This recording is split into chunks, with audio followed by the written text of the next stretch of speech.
যখন উনি ফিরবেন তখন যদি ইডি বা সিবিআই আসে তাহলে বলবে সবে ছেলেটা বাড়ি ফিরল। আচ্ছা, ছেলেটা কোন পাথর ভেঙে, কোন পাহাড় ভেঙে, কোন মরুভূমি পেরিয়ে, কোন বিশ্বযুদ্ধ লড়ে ফিরেছে বলতে পারেন? আপনার এখান থেকে ডায়মন্ড হারবার যেতে যতক্ষণ লাগে ওইখান থেকে দুবাই থেকে এখানে চলে এসছে ওই সময় এয়ার কন্ডিশনে চুপ করে বসে থেকেছে। এতে ওর শারীরিক কি খাটনি হয়েছে, কি মানসিক যন্ত্রণা হয়েছে? এসবগুলো ফালতু কথা, এগুলো বেসলেস। মুখ্যমন্ত্রীর মানসিক স্থিরতা নেই। কালকে কি কি বলেছেন? ইন্দিরা গান্ধী, চাঁদে মানুষ, রাকেশ রোশন, সেই লোকটাকে নিয়ে, সেই মানুষটাকে নিয়ে আলোচনা করাটাই বৃথা। হতে পারেন উনি মুখ্যমন্ত্রী, বাট মুখ্যমন্ত্রী বলে তো এমন নয় যে মুখ্যমন্ত্রীর মানসিক স্থিতিশীলতা আমরা বুঝতে পারছি নষ্ট হচ্ছে। বয়স হচ্ছে তো, কনসিডার হার।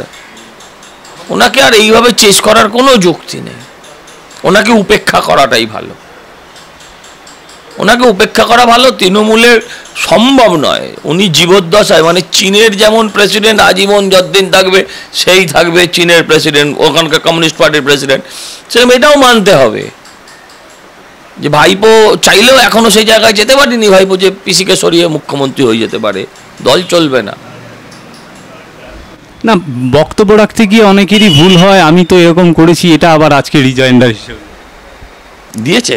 কি রিজয়েন্ডারে বলেছে? বলছে এই কুরুচিকর মন্তব্যগুলো শুভেন্দু অধিকারী না করলেই পারতো, আমি মাথা খারাপ হয়ে গেছে বা এই ধরনের অশিক্ষিত, এ ধরনের মন্তব্য শুভেন্দু অধিকারী। আপনি একটা সেন্টেন্সে কটা ভুল ধরবো? একটা সেন্টেন্সে একটা, আচ্ছা চলুন একটা প্যারায় কটা সেন্টেন্স ভুল ধরবো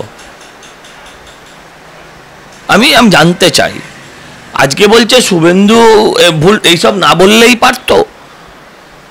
যখন চোর চোর চোরটা শিশির বাবুর ছেলেটা বলা হয়, যখন শিশির বাবুর বাড়ির সামনে মাইক লাগিয়ে নৃত্য করা হয়, আর তুমি বেটা মুখ্যমন্ত্রীর পদে অলঙ্কৃত হয়ে বসে থাকবে, আর তোমার পাগলা হলে তোমায় পাগলা বলা যাবে না? এটা কোন কোন সিস্টেমে, কোন শিষ্টাচারে লেখা আছে? আপনি রিটায়ার করুন, আপনার নামে আমরা একটাও কথা বলবো না। যতদিন বেঁচে থাকবেন বলবো না, তারপর বলবো। আপনি রিটায়ার করুন। রিটায়ার করবেন না, আপনি পদে বসে থাকবেন। দেখুন, এই যে কালকে উনি এত কথা বলছিলেন না, আমি তখন ভাবছিলাম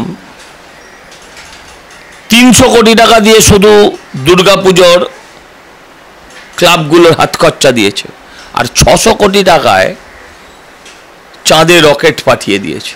চাঁদের মাটিতে ভারতের পতাকা পুঁতে দিয়ে এসছে। ওনার মোচ্ছবে বাংলাটা উচ্ছন্নে যাচ্ছে, আর একটা সরকার প্রায় সেই টাকায় এত বড় বড় কাজ করতে পারছে। এটা হচ্ছে দুটো দৃষ্টিভঙ্গির তফাৎ। উনি যতদিন থাকবেন বাংলার তত কাল ক্ষতি, যতদিন থাকবেন তত কাল ক্ষতি, তত কোনো ঘন্টা ক্ষতি বাংলার।